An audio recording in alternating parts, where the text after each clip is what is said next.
13 promotions. 13 promotions, we got turn the fuck up. Shout out 13 promotions. Shout out 13 promotions. Alright, cool, let's go from the top. Yeah, man. 13 promotions, you've had a crazy ass year. I think one of the first things to talk about is the touring. Now, how did you really come up with the idea that you were going to do like a tour that it took that sort of shape, you know? I took it from old band concepts. Okay. So, you know, back in the day, you just used to go to, the only way to get your name out was touring. Yeah, yeah. So you just go to bars, you play gigs and you just create, obviously you get data from people, you get your new customers, and it's just all about optics. Yeah, yeah. So I think that was the goal of it. I thought of it was, I was on a sunbed in Lanzarote. On a random one. I was trying to organise, we can go into the politics of age restricted shows and stuff. But, yeah, definitely. What I wanted to do wasn't feasible, and I was like, right, what can I do instead? What has no one done yet? And I just started thinking about goals in my head, and obviously like a big ass tour is in everyone's top 5, I think. Yeah, yeah. So I was like, let me try it. Let's see what happens. Yeah. Because you always get the things like, come Glasgow, come Cardiff, come to London. I was I'm gonna put your money where your mouth is. Yeah, yeah. £10. If I put on a show there, are you gonna £10 pull up? Yeah. Pull up. Obviously, you have to be realistic and stuff, and big up Tedious for making it look amazing. But it was good. It was a good experience, man. Yeah. Did we do it too soon? Yes and no. Okay. But because I feel like if I hadn't done it yet, and it was on my goals for next year, so I'm really beating me to it. Yeah. Because we were just talking about how like ideas are sort of hard to come by nowadays. Yeah, yeah. Not because like we're not creative enough, just because it's difficult. It's difficult to think of things that are already done. It's like, why don't I do like an alternative hip hop with Afro beats and a bit of a trance tune all in one, and I'm gonna sing off beat? It's just like, my man does that. Do you know what I'm saying? Yeah, yeah. So if I left it too soon, left it too late, sorry, it wouldn't. Yeah, I think it's also one of those ones where it's like, the idea doesn't have to be polished, you just have to start. Yeah, 100%. So like even now you've done it for the first time, it's like, cool, we can run this back again. Yeah, bigger and better, 100. I mean, even then, is a tricky one for you. We need to rank the cities in order in terms of which city you enjoyed the best on the tour. I've got it written on my phone. Is it? Yeah. Let's get it out. Get a list out. So, we've done an astronomical amount of events this year. 14 to be precise. Damn. Which is a lot in the grand scheme of things. Yeah. So I do have a ranking system, a spiritual one. Off the bat, Manchester's number 1. Okay. That was just like, it was just homecoming. Yeah, yeah. And I think because we spent so much time away, because before the tour, we did Ken Carson's after party in September, so October, November, December, January, February. That's half a year. People have been gearing up. Do you know what I'm saying? So Manchester was 1. Even though it was the smallest, Cardiff was 2. Interesting. Because it was just, people were just on good vibes, and you could tell they were just grateful. It doesn't matter how many people in a room. It was I think sometimes an intimate event can really just be like good because it's like just like-minded people. Yeah. You could tell that everyone is there for the same reason. Everyone is just in for the culture of the event that you provide. Yeah. And being represented, being like, damn, I actually have other people to hang out with at this event where are into the same stuff as me. It's like, oh, there's only how many people here? I don't care. Yeah. There's someone here. That's all I care about. And there was, and there was no aura farming. That was great. So do you know what I'm saying? There's not 50 man camped out in the smoking area. I'll tell you the truth. It was in a basement at a pub. There was no, I promise you, it was probably this cove that we're in. Yeah. Maybe a bit smaller than this cove. Like, it was proper. Obviously the tickets didn't do great, but it was good that people who were there were grateful for it. Yeah, at the time. So it was good. And then we made every city, like I say every city, Cardiff and Glasgow, we made weekends out of. Okay. So we just got to like immerse ourselves and everything. That's good. So London was 3rd. I gave it 3rd. I was actually very surprised how many people were happy to see me. Do you know what I'm saying? Like, because obviously, what we were talking about before, you do sort of aim to get noticed by London, because everything comes out of London, it spoon feeds its way through. So I was a bit worried that no one really cares about me in London. I was very surprised by how many people actually pulled up and that. It was difficult at the beginning to get them going, but once we got them going, it was a good show, man. Yeah. It was a good show. I can imagine. Glasgow 4th, and my only problem with Glasgow was when I said I was putting on a trap on the underground night, I think they didn't really know what they signed up for. Okay. So I think they sort of expected a bit of Gunna, a bit of Little Baby. Okay. A bit of commercial, Yeah. which is cool. I don't mind that, but I'm not about to sell out my identity to please the crowd. Yeah. So half of them got it, half of them didn't. So, Do you think it was maybe a marketing issue? Do you feel like you could have marketed that better too specifically for the Glasgow event? You think you maybe could have been a bit clearer with the messaging so people really understand, oh, this is what we're going for. Because Cardiff and London, they were the hardest tickets to sell. Okay.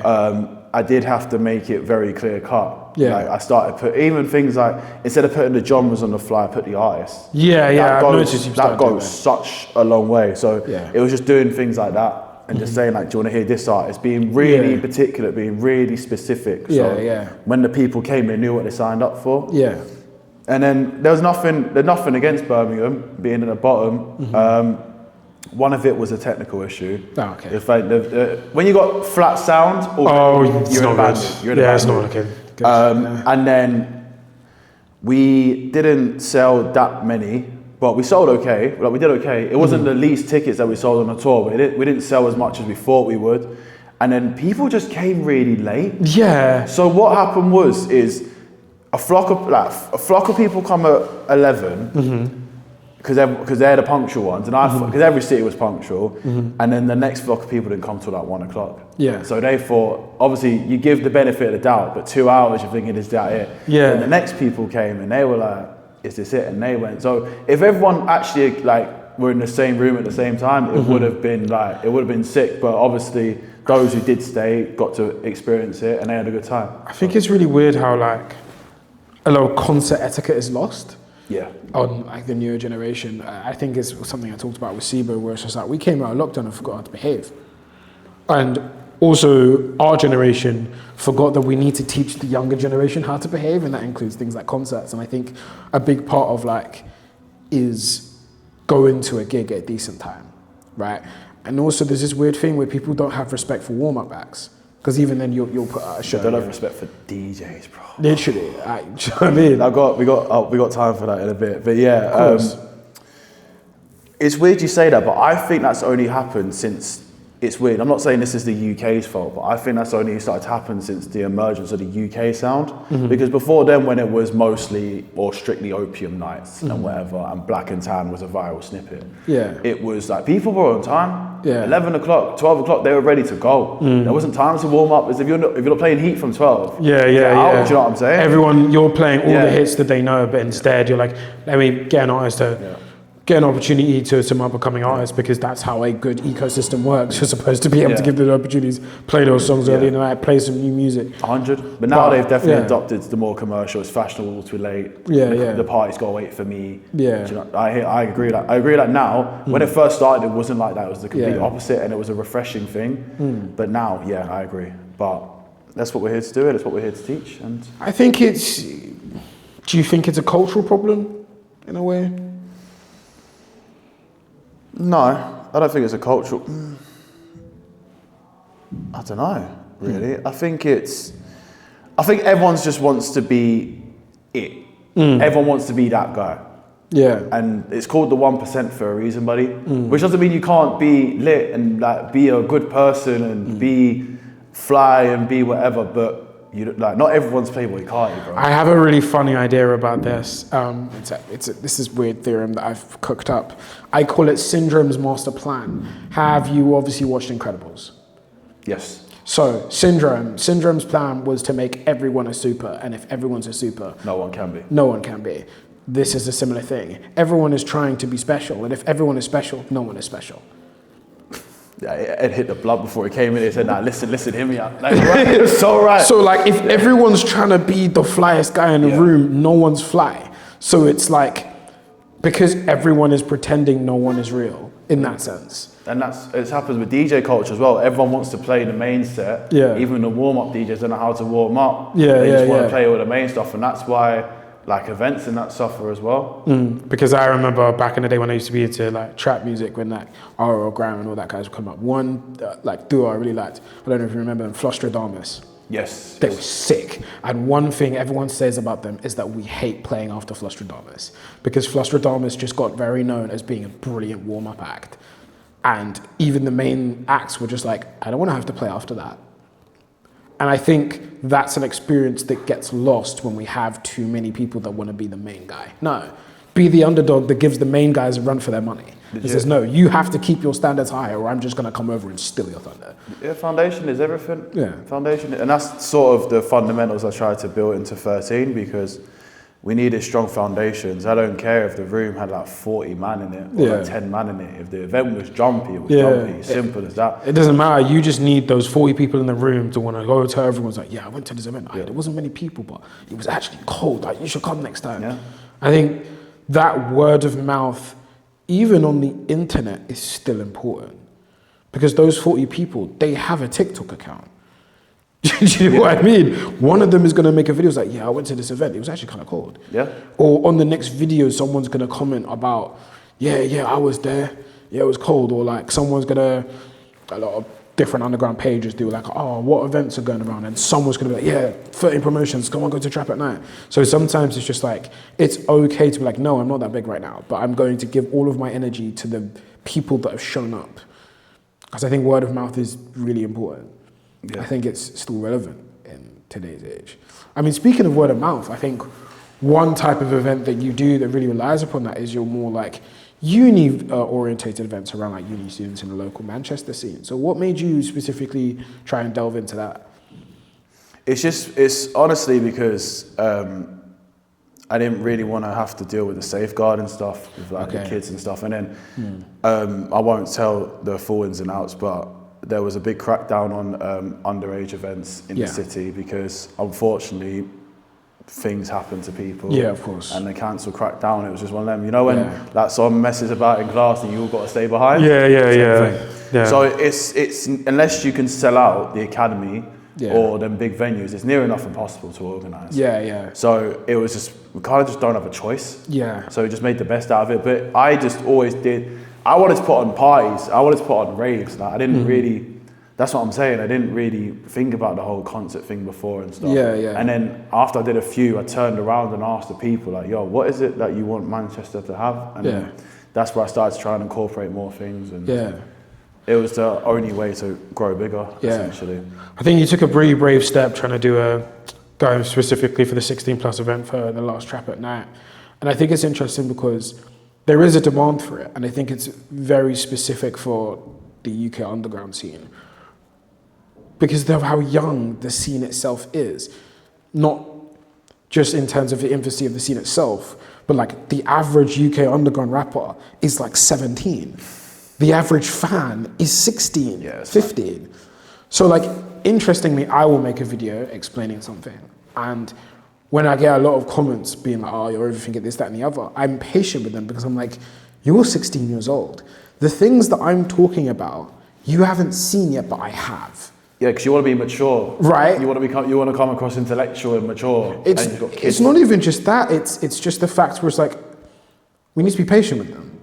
Like I don't like the thing where like, oh, you're gonna bite off the 16-year-old kid's head for whatever take he has. It's okay. He's 16. Yeah. He hasn't figured out anything, and it's fine. Marketing terms a nightmare. Though. Yeah. Like that, just like you have to go full like ADHD, brain rot stuff to get their attention. Not even that. Seconds. It's just I could literally say I'm throwing a Playboy Cardi party, and someone will say, "Are you playing Ken Carson?" It's just like,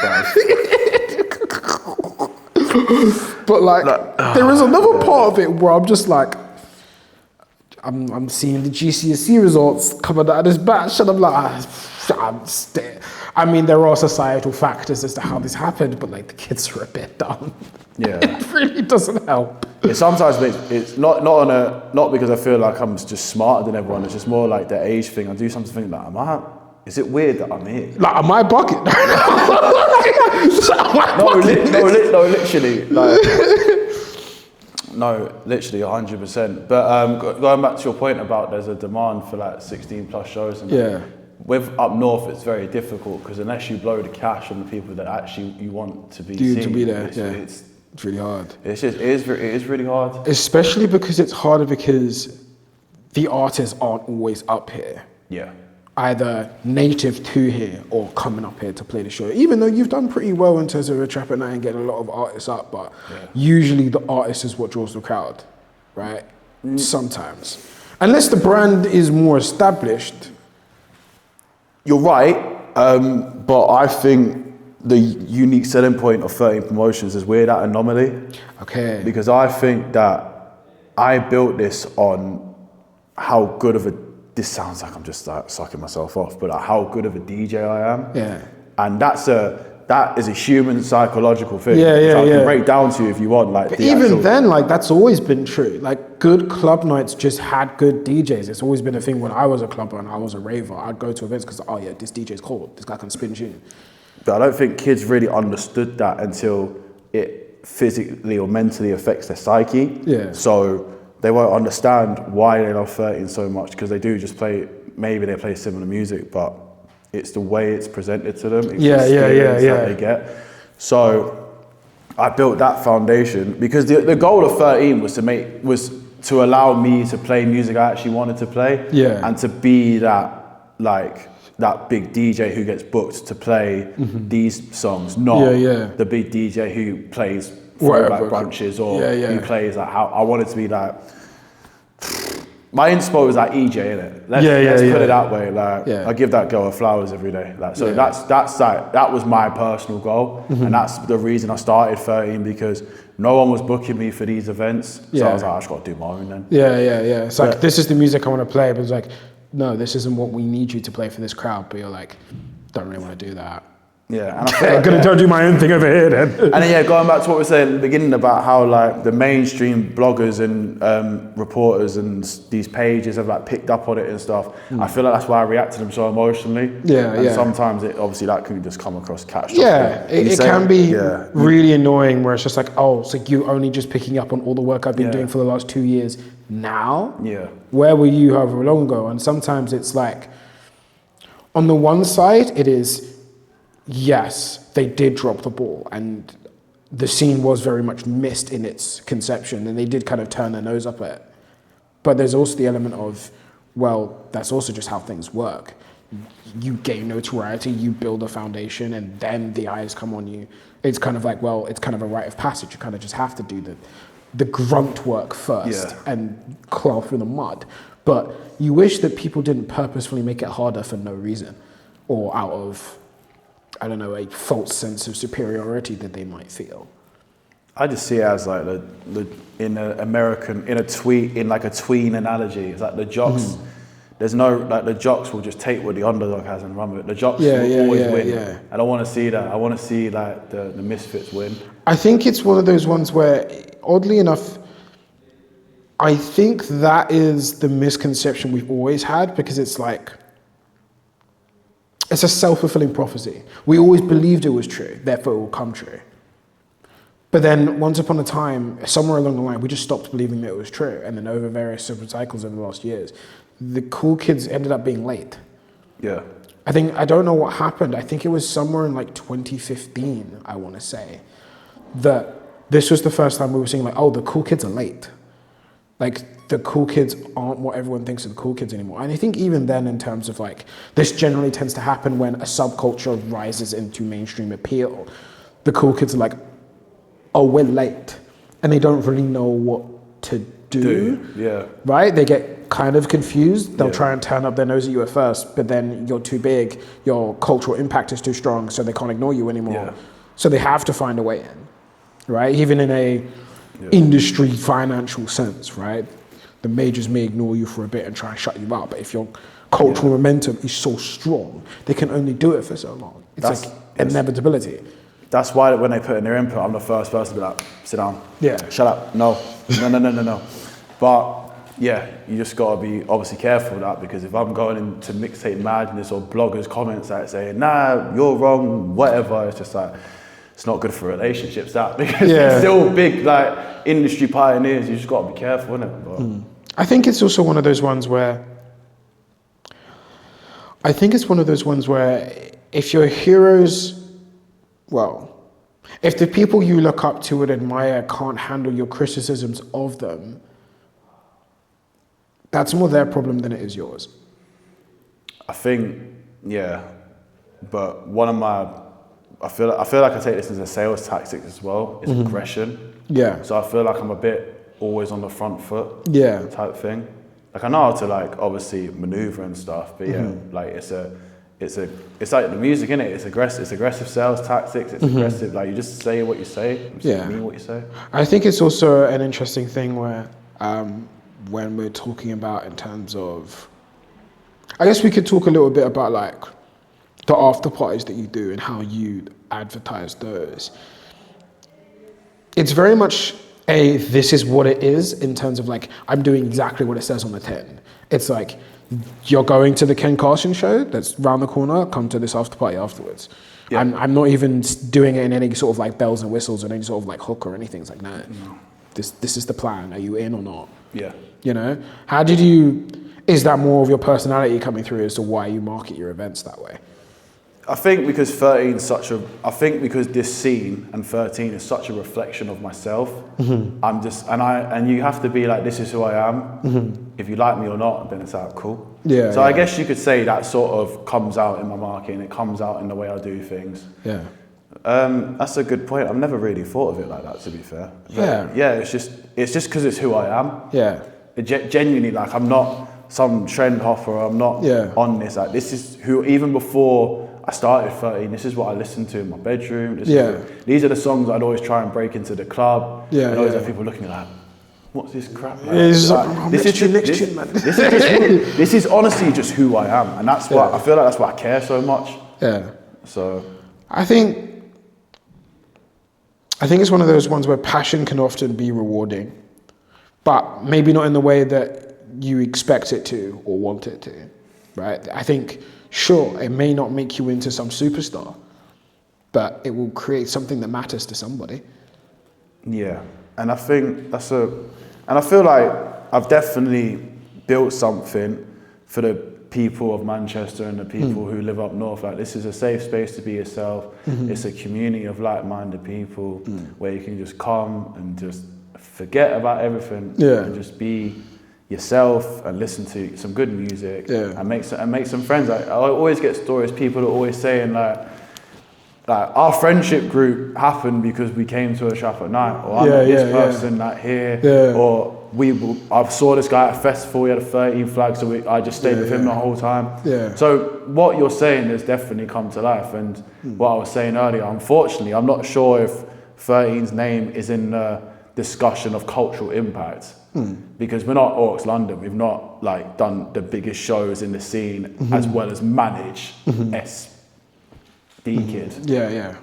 But I want to be in the conversations, and because I love it so much and because it is a reflection of who I am, it frustrates me you're not recognizing this because this is me. But I guess one of them things in time, and then it starts making me think, well, what do I have to do to get recognized? Do I have to maybe cater to people and just stop being this sort of person and book more artists or do this and do that? The annoying thing is, I think the worst part about being in this predicament is that sometimes you don't have to do anything but what you're already doing more times. So sometimes it's just a matter of time. Sometimes you're not actually doing anything wrong. You just need to continue doing it for long enough, and eventually they'll get it.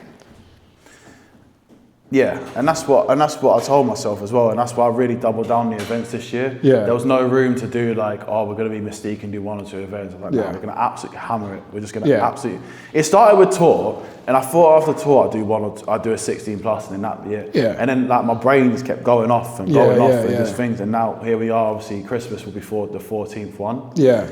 But speaking of Christmas party. Tell me how you came up with that. I don't know, dude. Bro, you just thought, okay, cool. Everyone in the office loves a Christmas party. You can get drunk and be batshit crazy and just do your thing in it. Yeah. It's just the concepts. I just started thinking of like, right, we're at the point now where playing the music's not unique enough anymore. Yeah. You need to start selling certain themes and that. Yeah. You know, like I was saying 12 days of Christmas. 13 days of Christmas. Yeah, it's like how like some of the clubs will do like the usual clubs will do like a Christmas theme or whatever, but you're like, well, the underground scene shouldn't be any different. Why can't we have a Christmas party? Legit, and that's what I'm trying to portray. Don't get me wrong, it's not the biggest event that we've done. It'll be one of the smaller ones, but That'll be a good turnout, man. And it's in a new venue, which I've always wanted to use. Yeah, nice.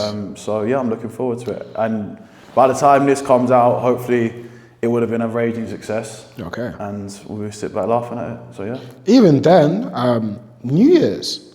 You got anything planned for New Year's, or are you setting that one out? Because if anything, like a New Year's event would be one to go ham on, but that could be a hard one to pull off because it's usually very oversaturated because like everyone's throwing an event on New Year's. Yeah, no, I thought about it, but two things. Firstly, setting up the Halloween party was hard enough. Yeah. Like New Year's, forget about it.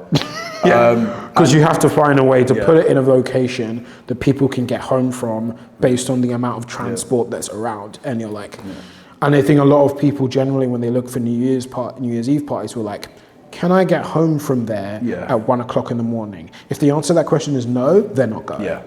That was the great thing about Halloween because people travel from this is what's mad, like people come from all over. Yeah. You know your little sub-cities like your Barnsleys and your Nottinghams and your Derbys and they all come to 13 promotions. Yeah. Even like Newcastle and Scotland, they come down. Yeah. New Year's, that's a different story. Yeah, they can't do that commute. And then the second thing is just I'm not sponsored by no big brands, no endorsements, no nothing. This all comes out of my pocket. So I am so how this works, right? Is I'm a full-time DJ and all my booking fees go into 13 promotions. Okay, it just cycles itself through. It's like a 360 of myself, basically. And New Year's Eve is a very optimal time to earn some money as a DJ. Yeah. So I'd be an idiot to turn down a few bookings where I could make a bit I wouldn't make as much doing this. And unfortunately, I've put in the groundwork this year where I'm allowed to say that. People are like, well, you say all this stuff about being passionate and full of shit because you just said that you're not gonna make enough money. I think it's one of those things where I think when you're not a creative, it's easier to look at it that way. And I think it's because they're on the receiving end of our creations. So they expect, it's almost like an entitlement they have from us. Yeah. But it's like, I want to do things for me too. At the end of the day, I've got to put food in my fridge and keep some semblance of sanity somehow. Yeah. I can't just exist to put on events for you. Like there's other things I do with my life. That's what I said to myself last year. I'm going to exist purely for this brand and just see what happens. My own personal brand has taken a nosedive because of 13. And because I don't really, it's an ironic secret that no one knows that I own it. Everyone knows that I own it. Do you know what I'm saying? Like, if you know me, you know that I own it. I DJ every single event. I'm always repost it. It's in my bio. Like connect the dots. Do you know what I'm trying to say? I know I wear a mask and I don't really show my face on the thing, but so does Kanye West. You get what I'm saying? Not that I'm trying to be. I get what you mean. But it's just I'm just thinking about a lot. But I just said to myself that I'm going to do everything so you've got no excuses. I've been so let's say Manchester, London, Cardiff, Glasgow, Birmingham. All right, cool. I've done 14 personal events. I've DJed many more in different cities. I've been to 5 major cities, right? 14 events in 12 months. If you've not bothered to get off your couch once for any of those, I don't know why we're having this conversation. That's your problem. Yeah. When people say like, this hasn't got, and that's another thing, it's when people, I get it, I see it a lot in underground like blog pages and that, or like when an artist is doing a show, it's like, Manchester never gets anything, or like, why is Manchester always left out? It's like, I'm here guys, I'm right here. And that definitely makes me angry. That makes me so angry, but it's just like, and this is what I'm saying, do I really have to like maneuver myself and maneuver my passions to please the culture? Because I'll be devastated. I'll be real. Like when this like eventually when Noisy or Vice do a UK underground documentary, if 30 Promotions doesn't get a 10-minute thing, I'll be devastated. It probably will, because by the time it gets there, you were talking about how the hype kind of trickles through from London, but you'll come up with it. So by the time it's that big anyway, they'll cover the whole landscape in the same way like when Vice was covering drill. They went to go see Swansea Ace in Birmingham, for example, right? So they get around to everyone because by the time they're looking at it, the whole thing is established all around. Yeah. Like as much as brilliant investigative journalists, they like to tout themselves, they're not that good at grassroots stuff. So when we're at this bubbling stage, right? Sure, they're seeing like the bubbling above the water. You know, you can see the SD Kid and the fake Mink and a bit of the Fimi, a bit of the Len, but almost like anything below that doesn't quite exist to them yet. But that's the whole thing of being up north. That's why as well booking artists can be such a challenge. Yeah. Because that's why I did. Let's be real. The Trapper Night lineup in August was very prestige compared to what a lot of people have done in the past at the time. Yeah. I just want to, so let's not take it away from other event companies who book artists in this city. But at the time, like that was at the time of where their artists were in their careers. Yeah. At that time, it was a very prestige lineup. Yeah. Because I knew if I was going to do it, I couldn't afford it not to be. Yeah. I couldn't just put my mates on, or I couldn't just like go through my Discord or like I did some of them. So Joby Fuego is my best friend, and I've known him for literally my whole life. We moved up here together. Obviously December Kid, who was a fan. He was a fan of the events and stuff, and he kept showing out. And he was friends with my head promoter Jamie. And then he started making music. I was like, you know what? He's actually quite good. He deserves the warm-up thing. Yeah, but that's what I think. That's what a good warm-up act is for. Yeah. Right? And I think it sucks how they don't get as much respect as they could. Right? And you get warm-up act comes on and they're all chanting, oh, we want whoever the headliner is supposed to be. It's like, well, this is the etiquette of a concert. You come there's a supporting act for a reason. And that's the thing that's got to stop. I'll ask you the question in a second, but when people just dive in and out of the venue, it's really, like, I find it mad disrespectful. Yeah. And it's happened, especially because it's happened to me personally. I've come all the way to do something for you lot, you're not even going to respect that. Yeah. So what I was going to ask you, what are the big differences between, like, I don't know how many events you've been to up here. Yeah. So let's just say, like, what's the big difference between like underground events up here, so like a Trapper Night or whatever, versus a underground event down? I think I would say, weirdly enough, up here, I feel like it's valued a bit more because there's less of them, right? So people are more like attentive and taking care of things. Because they're like, well, we hardly have any of these, you know? But in London, it's like, oh, there'll be another one next week or next month. Even then, there are somewhat less of them because of a question I actually wanted to ask you in terms of this segment. A lot of Metropolitan Police crackdowns, council crackdowns on the rules around shows, and a lot of venues losing a lot of funding and changing the rules about that sort of thing means shows across London getting a bit harder. But how has those problems really affected you launching shows across the country or in Manchester yourself? Because I know you were saying about specifically for underage shows, so like plus 16, it's been a hellhole, but anything outside of that? Yeah, bro, I was still fixed to play drill music. Yeah. So yeah, it's very difficult. Yeah. You've really got to prove yourself. Yeah. That's why behind the scenes, I've made sure whenever I approach, like 30 promotions is a business. Yeah. Like the things that I've put into place and the things and the way I present this brand to people, like this is a business, you know what I'm saying? Yeah. Like the way I've packaged this brand and I sell it to venues and that, it's incredible. And it's only the little things you can do to make yourself more presentable, but it goes a very, very long way. Yeah. But here's the thing of like, you're guilty till proven innocent. Yeah. People think they won't cater to you because of the music and stuff. Yeah. Even though your biggest artist is out shunning the rest of the rap industry, and also you had said American rapper at your venue last week. Yeah. So what's the difference? Why am I not playing music from the same scene and the same fans of people? But I'm not allowed to say that to you, because if I do, you're going to tell all your venue friends these men are rude and these men are whatever, so you can't really say that. But I've built a very good relationship with the venues that I do use. So anyone, I'm not throwing shade at you, innit? I love you guys that I work with. So, but it's been difficult to build that. I've had one or two hiccups. Yeah.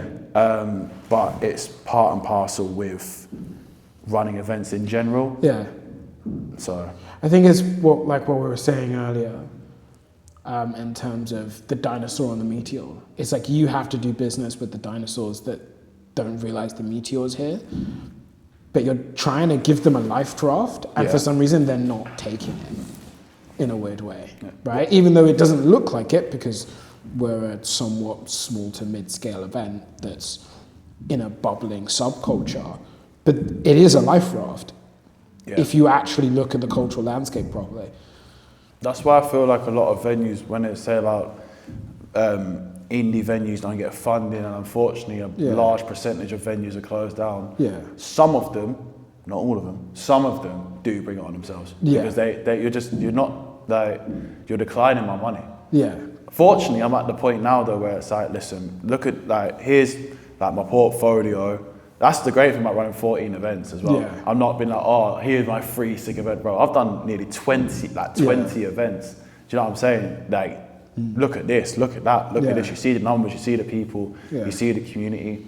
Besides that, I sell merchandise and all that. Yeah. Besides all of that, I'm a very well-known DJ in Manchester. Yeah. So I'm okay, but it was a very hard graft. And to this day, it does a lot of some venues still won't take me. Yeah. Like Halloween was a nightmare because no one wants to host a rap concert on Halloween. God forbid. Oh, we don't want to deal with that trouble. And then I mean, it's almost like we're seeing Form 696 days coming back. It's starting to feel that bad, you know. Tower Hamlets specifically in London. That council has been giving quite a few venues problems, and it's annoying because in the case of what's going on there, the venues are just putting their hands up being like, our hands are tied, we can't do anything, you have to go fight the council on this. We would love to take your money and then put on your event, but the council is just handcuffing us. So I was wondering if you were having similar experiences, and it sounds like it's not quite as bad, but it's somewhat there, the presence is there. The presence is there, but I feel like with London, it's like, all right, if I can't, even though unfortunately there's a massive decline and a continuous decline of independent venues closing down and franchise venues closing down, it's still like, this venue won't take me, all right, let me try across the road. Let me take the tube to the next one. There's 3 venues there. Let me take a national rail outside to Croydon. There's a few venues there. Manchester, you can count the legitimate venues on your hands. And then the other ones is well, I'm not big enough to sell these out, and I haven't got the money or the network to book said people where I could sell them out. So it's a constant. That's a constant battle, and that's why I'm at the point now where I'm racking my brain. How do I evolve? Because all the 200, 300, I've done all that. So it's just now what? It's how do you scale up? And I think sometimes that can be a tricky one. And I think speaking of artists coming through the doors in terms of performing at your shows, the first question I was going to ask is what were your favourite artists to have passed through the doors of a 13 Promotions event over the years? Over the years? Yeah. We could do over the years first and then this year afterwards. So start off over the years, some of your favourites that have passed through the doors of a 13 Promotions event. Because I like their music, or just in general, what experience did you really enjoy in terms of having them on stage at a 13 Promotions event? It can be because you like the music, can be because you like the performance on the night, can be because you know what, I just liked how I dealt with them. They just got a good decorum. Do you know what I mean? The first one that comes to my brain is, because I'm going to run this into the ground, especially next year, is the first ever artist I booked was Sinner. Okay. So I'd say that was the main one, because I figured out pretty early on about, you know how people don't give warm-ups the respect and the time of day. Yeah. I tried to take and you know how I said how I was diving more into club culture rather than artist stuff. It was if I'm gonna book someone, it's gonna be a club appearance. Yeah. So that was my first attempt at doing that. He's a great kid, by the way. Just off the bat, he's a very polite, despite what he looked like. Obviously, he looks branding and the image and that sort of stuff. He's very polite. And as we've seen, he's a very talented rapper as well. Yeah. But that was one where I remember it. I'll always remember it because it was a very good event. It's still one of the fan favourites events. Not just because Sinner was there, but in general. And just was set up really well. And then also because, so when I booked Sinner, so between I booked Sinner and the event, so in that timeline, his Joey Clipstar came out. Yeah, the Joey Clipstar freestyle. Tattoo came out, and Save the City came out the week before. Or was it the day before. It was something stupid like that. So I feel like we got Sinner at a point where, so I saw him go from like 5K to 15K. Yeah, it was a perfect storm. Yeah, but I also do like to take credit for some of that, being like, I don't say of course I didn't put Sinner on, but I'm saying that I helped. You took part in that rise. Well, that's what I'm saying. I don't like to say it because that's so ignorant. And also Sinner would be looking at me like, fuck you, mate. But like, no, but I like to think that it was good to see that it all fell into place and it was a great event. Yeah, I think it's also, well, Sinner may not see it in a way of that, oh, you put him on, but for him, it's probably a milestone. Yeah. It's like, okay, cool, that's something I've done now in the kind of trajectory of an artist. Yeah. Like, and people who know him always say he still talks about it, you know. Like he had a good time. Like he loved it as well, which is which I obviously want to hear, innit? Yeah. So I always worry about that because that's the thing. I'll tell you some two more in a second, but I always worry about because obviously, like you said, a lot of the big artists aren't situated around here. Yeah. So when they go back to London, they bring a rapport. It's like when I said to you about doing a testimonial for the event, because you're bringing back that rapport. It's like I don't want them to be like, go back to London, the hub, the epicenter, and be like, these men are not serious. Yeah. That's I need them to go out like, right, these men are on job. I can't have one blunder. I can't make one mistake. It's like because everyone just write the whole damn city off. Yeah. So that's always been my biggest fear. So it's when I know that the artist had a good time, he has fond memories of the event. I got it right. Thankfully, it's more of a relief than a gratitude thing. It's nothing worse than the artist being really frustrated because the logistics are horrible. Yeah. Well, that's one of my biggest fear about. That was one of my worst things about Trap at Night, because I know there was a few technical issues and that, and I always think about that. But yeah, speaking of getting Young E-Man was like, fortunately I managed to get that done at the last minute, which was great. Was it just because he happened to be in Manchester performing at a different event that week? Oh no, so I always wanted to bring out, so let me tell you how Trap at Night in August was going to go. So originally it was just going to be me and special guests on the night. So I wasn't going to announce anyone.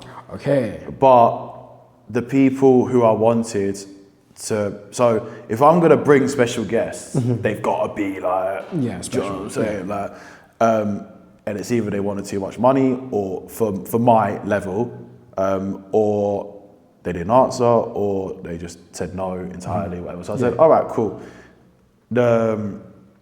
Let me actually do something for the culture and put on a big show. Yeah. I put the lineup up and I was like, this lineup's sick. Like people, and I hate with a passion. Like, is there going to be special guests? It's like, bro, I'll be grateful. Yeah. Do you know what I'm saying?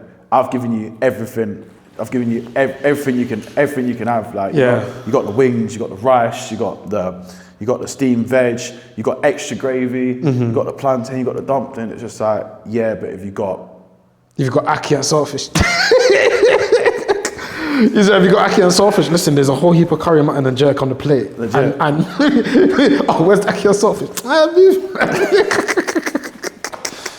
Thank you for summarising that analogy perfectly. No, I get it. I get it. But I was obviously going to do it. I was always going to do it. As a promoter, you do it. And so I did ask a lot of people. I won't name who I asked because that makes it look like we've got beef and we don't. But one person I did ask was Young E-Man.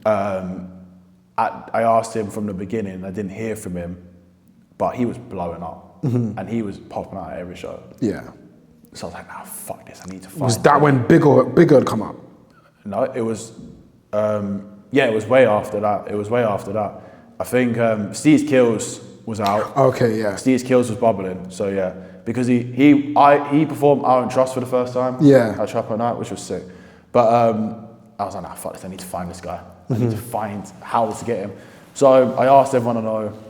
That's another thing, I'm not afraid to break character. You know what I mean? Like, I gotta have my aura. Yeah. I can't. Do you know what I mean? I gotta lean back and just hope. Because community doesn't work without it. I'm not. I'll be like, bro, I need a fucking favour. Yeah, do you know what I mean? Like, so I got that favour. I found his manager. So here's the show. I want to book Young E-Man. I think they were more inclined to do it because 3-2 was on the lineup. Yeah. Which was obviously big up 3-2. Yeah. He's next up, by the way. We'll go into all that stuff later, but yeah. It got finalised like during the week. So initially he was actually going to be announced the day before. Okay. But then they decided not to. Said, cool. Okay. No worries. It is what it is. And he came out, did his thing. and he smashed it. But yeah, again, it was just like a lot of people teed it off before he came on. Yeah. So then like, I didn't want him to go back to London or promotions. Because someone like him is like, if people ask him, I need him to go. That was a great solid, show. But funny enough, I saw him outside eating, and he said he had a good time. Whether he was just saying that for small talk, I don't know. But I guess we'll never know. But yeah, and then I think it was. Honestly, I said that Joey being December Kid, just being able to have a platform and put my friends on, and Mars as well, who DJed at the start. Nice. Just to be able to, that was a proper thing that I can actually feed the man them, give back to my day ones. Do you know what I'm saying? Yeah. So I think that was nice. I was able to do that. Yeah. Do you know what I'm saying? So I'd say them three sort of stick out, but that's no shade on anyone who's passed through my doors. Yeah. Well, I guess for 2026, who would you like to see come through the doors? Oh God, the list is a mile long. So I'm definitely focusing on quality rather than quantity next year. Of course. So if you see Manchester host an underground rap festival, just know that I might have something to do with it, innit? Okay. Which may like obviously list a lot of people that I want to book. Yeah. Some people I don't. This is the thing that people don't tell you though. It's like it's not good enough just having the funds and sending an email to Wasserman or United Talents. Like you gotta actually know people who know people. And actually it's to get people to respond to your messages is harder than negotiating your terms. Yeah, because it's also like you have to be enough of a brand name for them to even be like, I'm going to give this time to Kavgay. Like for me, even as a journalist and interviewing people, a lot of it is, I have to build my name in terms of my personal brand as a journalist to get to the point where I can interview a certain level of people. Otherwise, they're going to see an email or a DM or whatever from me and be like, why do I want to do an interview with you? Like, and I think even then it's events are no different. You know, you're a promoter, you're going to hit them. I was like, hey, do you want to perform my event? They're going to turn around to you like, I ain't even heard about your event before. Like, well, why am I going to perform? And that's always the tough one because you're like, but the scene is small, it's bubbling, it's not big yet. So not everyone is there's not going to be like a massive event that everyone knows just yet. Do you not think Ox London's on counterfeits? It's big, I feel like you've got Orcs London stuff and then you've got Antagfest, all that sort of stuff, but that's like two. But like other scenes have so much more because they've been around longer, right? The scene is still in its infancy, more things are gonna come. But foolishly, some artists are like, oh no, but I'm only gonna do the big ones. But it's like, then you're not gonna get anywhere because the ecosystem is still too small to try and have that sort of attitude. Yeah, I think it's a gift and a curse performing too frequently because you see people just doing the same old shows, same whatever, and it's like, so take someone like Feng who did a couple little shows, no disrespect to anyone who booked him, who did smaller, more intimate shows, then he went from 0 to 100 straight up like that in the space of a couple shows or whatever. I think that's like the way it's sort of got to be done. Even like Faint Mink and stuff, before he blew up, and even SD, like he only did a handful of little shows. And I think those are mainly for practice, right? Well, I don't know, I guess so, but it's more so as well, when you start seeing a certain artist on everybody's lineup, or everyone... The novelty wears off, that's the word. Yeah, and it does stunt their growth. Yeah. Like, no matter how good the music is, it does stunt their growth. It's just like, but I've seen this guy like every other event, bro. Yeah. Like, do you know what I mean? So especially it's kind of like the running joke that Len was there was a point where Len was the special guest at everyone's event, which was interesting because then I'm pretty sure he like took a break from shows afterwards for a while. I'm pretty sure he wasn't though, because I only ever saw him pop out at like one event as a special guest. He came up here to do a club appearance at an event called Habitat, which I DJ'd at. But yeah, apart from that, he came out once when I saw it. But yeah, when people's names start appearing on things too often, especially they're not always the headliner, they're just really hard. They're just stuck in that circle, like 10 to 20k monthly events. So it's a difficult one to balance. I'm not an artist manager, but then it's just like I wouldn't want my artist performing too much, but at the same time, he needs to perform. Yeah, I think it's always. Especially if you're performing the same music over and over, which is like you've not got anything new to perform, that can be quite bad for you, I think. But then I also argue one thing, like, this is one of my pet peeves in like concert etiquette is artists playing too much unreleased music. Yeah. I hate it. Because like it's hard to really engage an audience with music that they haven't released and there's no way they could have heard it. Like 1 or 2 unreleased, sure. Yeah. Right? Maybe like the second to last song in your set. That's weird because I always say the second to last set and then play your main song. So I say you walk out to an unreleased, play all your hits, 1 unreleased, and then your big bang. Your biggest song. Yeah. That's what I've always said. So. Yeah, because I think, yet again, we're saying the scene is young, the artist is young. I think they're only just starting to figure that out, which is why I had to ask you about your favourite performances and that you've seen the 30 promotions, like who gets it right the most. And one thing I want to say on camera, 3-2 rocked it. Yeah, of course he did. He rocked it. His performances are always insane. Always. He rocked it. I think in terms of performing, he's one of the ones that really got it figured out. Straight away, and that's not even just Trap at Night. I say it because I DJ'd another show with him in Birmingham. He smashed it. It's just like, bro, come from the back of the room. Like, I've not seen that many. Like, that's some WWE superstars. We come from the crowd. Like. That's on Booker T type stuff, man. So, and that's the thing with people. Like, so people like that who I knew 3-2 was an exceptional performer. That's one of the reasons why I booked him. So I wanted to make sure that I gave him the foundations and the correct utensils to make his performance what he wanted it. Yeah. Because I wanted the best. I wanted it out for him as well as like the best for it out of him as well as Trap at Night. So when you do have sound issues and this and that, it annoys me because not because my event looks shit. It's more just because the audience didn't get the best out of that artist that you know they could have had. Yeah, and then also letting, let's say for example, I'm pretty sure you loved it, but I'm saying let's say if it didn't go well for 3-2, I don't want to let him down. Yeah. Because like these, we're all in the same boat. Do you know what I'm saying? Yeah. We need each other. Yeah. So, I think one thing to round this out, I would say outside of your event, would you say like in terms of the scene itself, that there is an element where a lot of these artists can't perform as well as you would like, or as crowds would like?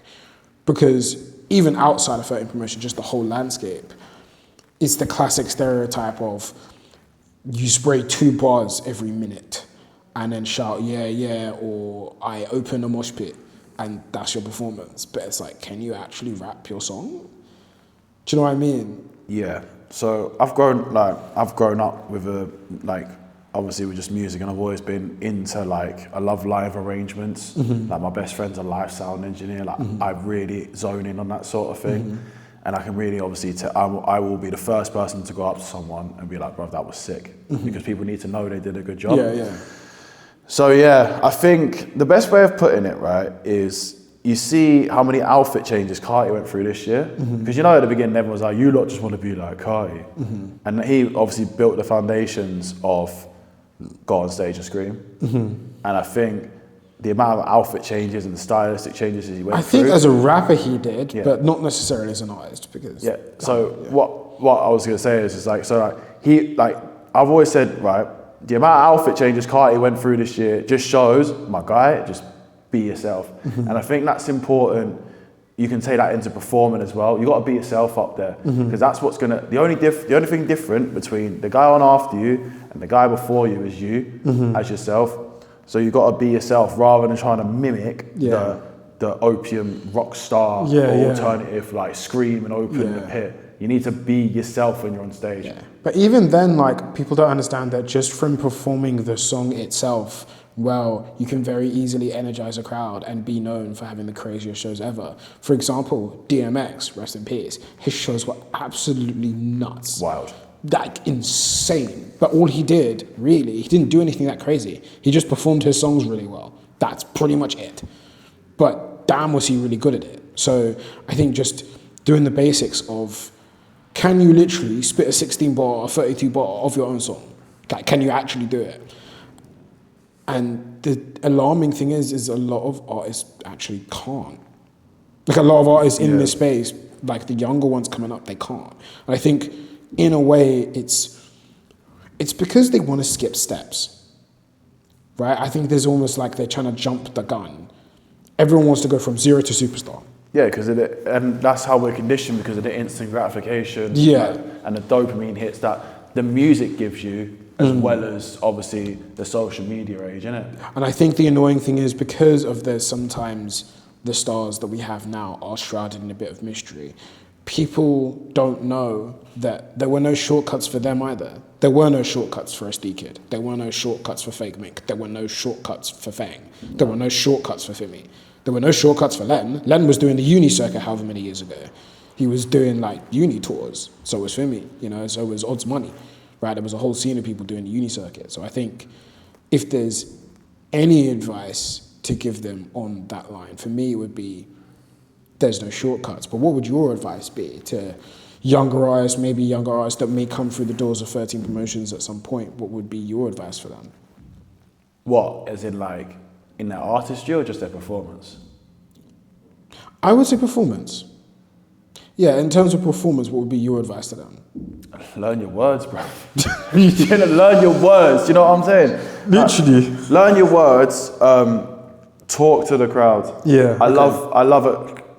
Concerts, you see it all like pop stars and that, when they they'll talk to the crowd, do a little segment. Like H's segments are very good. Like it's in the R&B side of this, I've seen a lot of clips of K1 just talking nonsense with the crowd, and it's quite engaging. So like, just showing the personality a bit, just having a bit of a yap. Yeah. Even if you're just telling the story.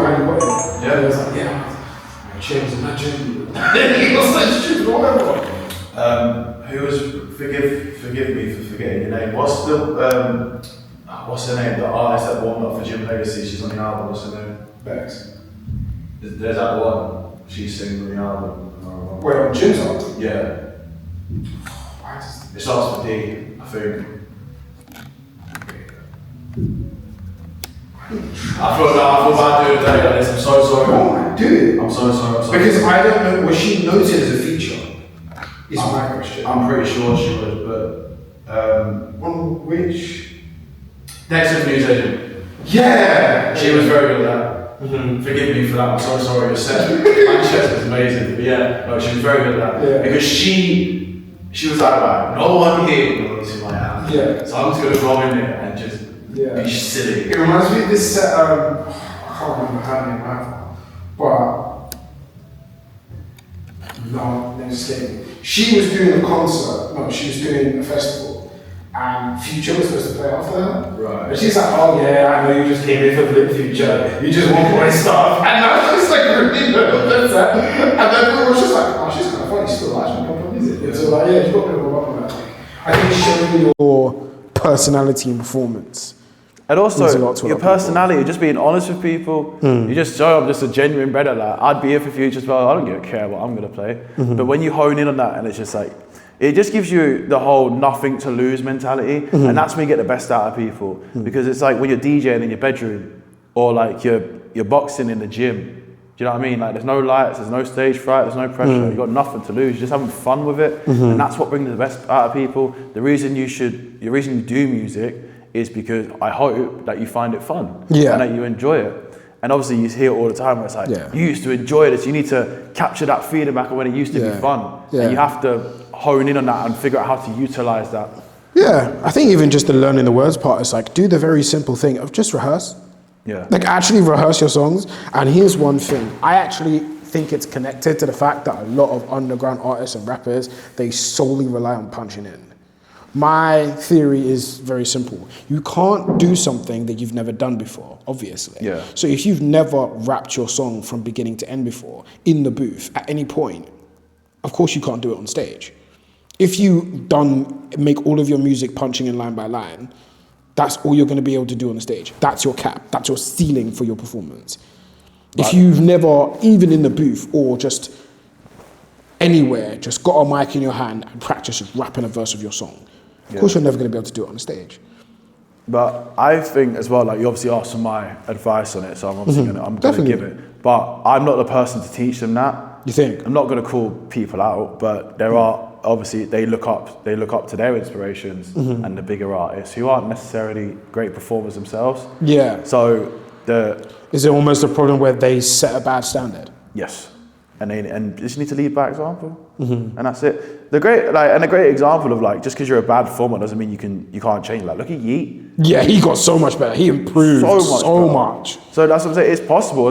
And just because like you may not be the best performer, don't let it be the be all and end all. You can change things. Like you can. You know what I'm saying? You can just take the time away to be like, I'm just gonna actually practice rehearsing my songs, or even just switch up recording. Like even sometimes, like when you're just doing the first recording, punch it in line by line.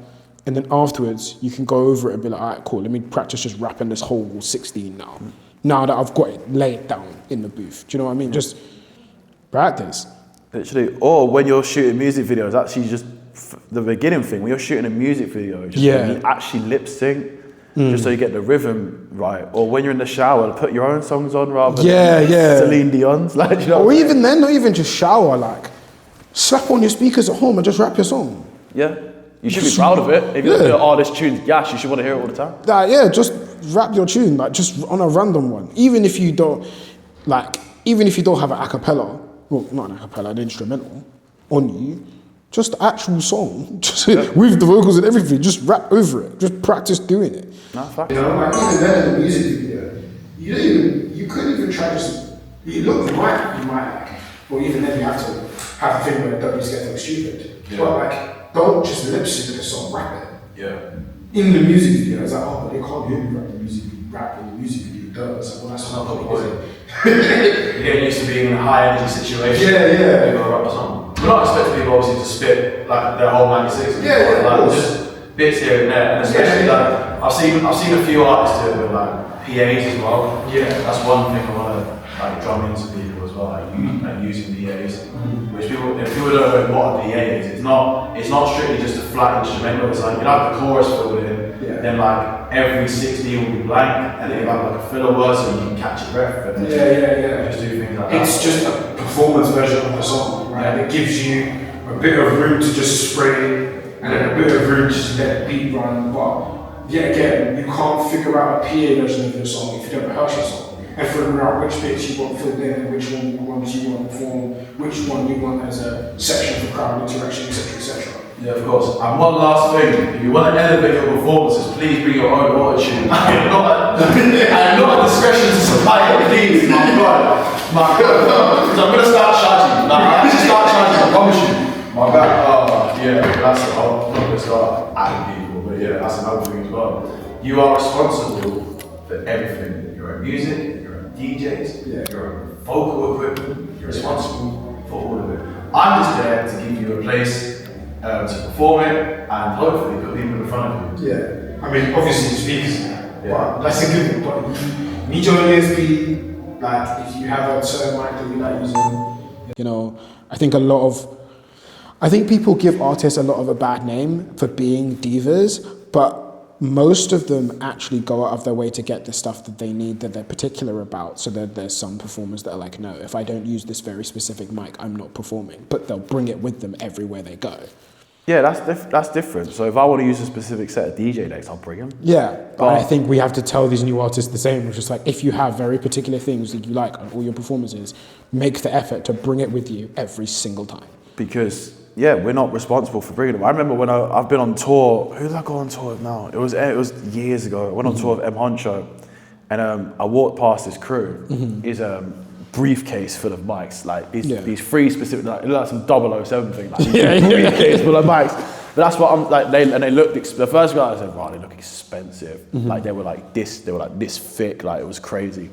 But that's my point. Like we're not there to supply that for artists and stuff. And I think because of just how easy and how accessible music is, people aren't willing to learn the traditional values of the music industry, which include you're supposed to supply everything that you want for your performance, or even just showing up to a sound check, or if you're not like, do you know what I'm saying, don't expect to like sound check before you go on when we're halfway through the event. How does that work? Do you know what I'm saying? Like, we can't sound check if there's people already in the venue. That's not gonna work. I just want, and that's just one thing, I just want, because it's not really my realm in it, but I just want artists to just learn industry etiquette. Well, I think it is your realm, because they're coming through your doors and you want to put them on stage. The less of those skills that they have, the harder it is for you. And the less likely the audience will enjoy themselves. Well, that's why I'm a bit specific in who I book, because Yeah. you need to be able, like, I hate to say it, and when people say to me, oh, like, let me perform or invest in this person, it's like, listen, when there's warm-up slots available, and I'll give that's people where the chance. chances are for But supposed to be. I remember when I know it sounds really straightforward when I'm saying it now, it's very obvious, but I remember I used to work, I used to work for someone, and he was a promoter. I was like, bruv, why did you never book me? And he said it to me clearly. He was like, you're amazing at what you do, but no one else knows that. And no one else knows who you are. And there needs to be some sort of transaction here. Like, I need to be able, if I'm spending this much on a venue, I need to be able to ensure I can at least break even rather than losing money, or like, obviously making profits the goal, but even just breaking even is the goal for me anyway. So I need to make sure that my money is like Well spent. yeah, because I'm not pissing money into thin air. In this economy, hell no. Yeah. So that's hard the for everyone. that's the thing with me as well. You need to be able to provide something. That doesn't mean monthly listeners. That doesn't mean having a hit song. It means you need to provide something. Yeah. Like everyone I booked for the trapping night that you went to, they all gave me something in return. Yeah. Whether it was their clout or something else that they bring to the Yeah, table. or it's just like, oh, this is a specific sound that I Yeah. bring to the lineup, like things like that. Yeah. Yeah. Wait, was any of that? Were we rolling? Huh? Oh, we were just yapping. Alright, cool. I was gonna say, are we filming? Yeah, that's why. That's why I flew him down here, bro. Yeah, man. Just want to say, yeah, after no glazing, you're a very intelligent person, innit? When I Thank watch you. your stuff, like you're a very smart don, and that's why you're a smart don, you know. You know what I'm Yeah, saying? yeah. That's why I got you here, man, because I knew that you could come in here and give us a shot. Yeah, you know what I'm yeah, saying? yeah. So thank you for blessing us with your. Of course, man. confidence. No worries, That's what man. I'm saying.